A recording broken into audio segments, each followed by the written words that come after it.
The US government wants to ruin Bitcoin over Christmas. Bitcoin, the king of the cryptocurrency universe, has done what every hardcore fan and expert said it would do. Bitcoin reached a new all-time high, surpassing $24,000 for a single coin recently added to the list of strange things that happened in 2020.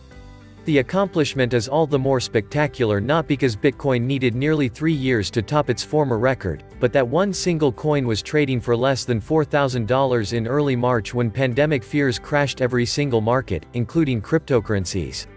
But the outgoing US government cooked up a very unpleasant surprise for American crypto users that might ruin Bitcoin and nearly every other digital currency. And it has the potential to harm international users as well. Bitcoin was developed as a response to banks, which were largely responsible for the 2008 economic crash. The digital coin doesn't need oversight from a central bank, and transactions happen directly between individuals. Everything is recorded in a digital ledger, the blockchain, with other people witnessing and confirming transactions with the help of complex mathematical equations. The ability to bypass central banks is something financial institutions might not appreciate. But that second feature, the anonymity, is what governments do not appreciate. There is a good reason for that.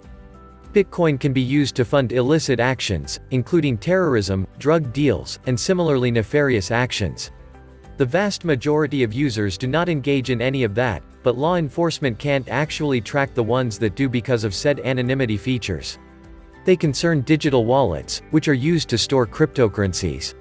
Private wallet owners will have to identify themselves to exchanges, like Coinbase, when they want to send more than $3,000 per transaction.